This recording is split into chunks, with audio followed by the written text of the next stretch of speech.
पास एक और तरह का सवाल इसमें ये आता है कि आपके पास लेट्स सपोज H2 है और प्लस आपके पास Cl2 है। ये मिलके बनाते हैं आपके पास 2 moles of HCl hydrogen chloride. सही हो गया, या हाइड्रोक्लोरिक एसिड। लेट्स सपोज सवाल हमारे पास ये दिया गया है कि इफ़ आपके पास 50 ग्राम हाइड्रोजन ये रिएक्ट करती है किसके साथ, 50 ग्राम क्लोरीन के साथ, तो आप बताएं कि इस इक्वेशन में लिमिटिंग रिएक्टेंट क्या है। तो देखें इस सवाल का शॉर्टकट क्या है। सबसे पहले हम लोग शॉर्टकट सीखते हैं ना। शॉर्टकट इसका ये है कि अगर आपको रिएक्टेंट का मैस सेम दे दिया जाए, देखो 50 ग्राम हाइड्रोजन है और 50 ग्राम क्या है, क्लोरीन है, तो जिसका इक्वेशन में मैस आपके पास क्या होगा, ज़्यादा होगा, वो आपके पास लिमिटिंग रिएक्टेंट होगा। जिसका इक्वेशन में मैस क्या होगा, ज़्यादा होगा, वो आपके पास होगा लिमिटिंग रिएक्टेंट। हाइड्रोजन का मैस इक्वेशन में है 2 ग्राम, क्लोरीन का मैस इक्वेशन में है 71 ग्राम। तो अगर आपको मैसेज सेम दे दिए जाएं तो इक्वेशन में जिसका मैस ज़्यादा होगा वो लिमिटिंग रिएक्टेंट आपके पास होगा। तो करेक्ट ऑप्शन यहाँ पे आता है क्लोरीन।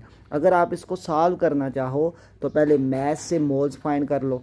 तो सिंपल है, हाइड्रोजन का मोल्स फाइंड करो, mass divided by molar mass. इसका मैस कितना आ जाएगा, 50 divided by molar mass 2, moles आ जाएंगे 25। क्लोरीन के फाइंड करो, mass divided by molar mess.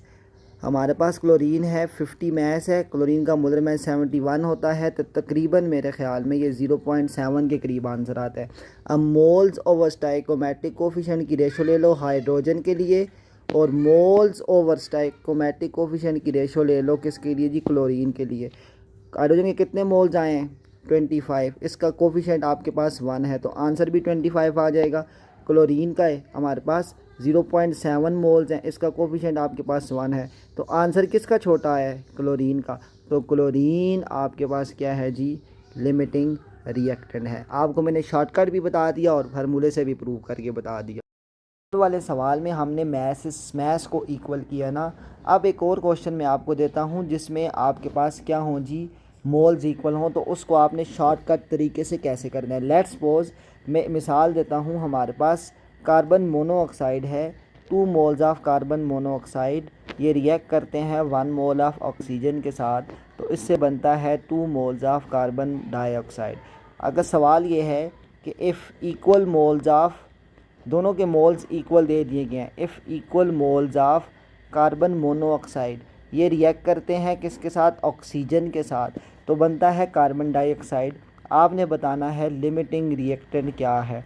तो वही तरीका है, moles of carbon monoxide over coefficient of carbon monoxide, और moles of oxygen over stoichiometric coefficient of oxygen आ जाएगा। अब देखें दोनों के इक्वल मोल्स दिए गए हैं ना। इक्वल से मुराद अगर कार्बन मोनोऑक्साइड 1 है तो ऑक्सीजन भी 1 है, कार्बन मोनोऑक्साइड 10 है तो ऑक्सीजन भी 10 है। लेट्स सपोज कार्बन मोनोऑक्साइड के 1 मोल हैं तो इसका कोफिशिएंट कितना है, 2। ऑक्सीजन के भी हमारे पास 1 मोल हैं तो इसका कोफिशिएंट सवाल में इक्वेशन में देखें ना 1 है इसका कोफिशिएंट, तो इसका कोफिशिएंट आ जाएगा 1। कार्बन मोनोऑक्साइड की रेशो आ जाएगी 0.5, 1/2 0.5 होता है, और इधर आ जाएगी 1। तो आप देखें इसका शॉर्टकट ये है कि अगर आपको मोल सेम दे दिए जाएं, अगर आपके क्या हों जी, मोल सेम हो, तो लिमिटिंग रिएक्टेंट वो होगा जिसका स्टोशियोमेट्रिक कोफिशिएंट, जिसका इक्वेशन में मौजूद जो कोफिशिएंट है वो आपके पास क्या होगा जी, ज़्यादा होगा। इक्वेशन में देखें कार्बन मोनोऑक्साइड का कोफिशिएंट 2 है, ऑक्सीजन का 1 है, कार्बन मोनोऑक्साइड का कोफिशिएंट बड़ा है, तो इक्वल मोल्स के केस में जिसका कोफिशिएंट बड़ा होगा वो आपके पास क्या होगा जी, लिमिटिंग रिएक्टेंट होगा। तो कार्बन मोनोऑक्साइड लिमिटिंग रिएक्टेंट।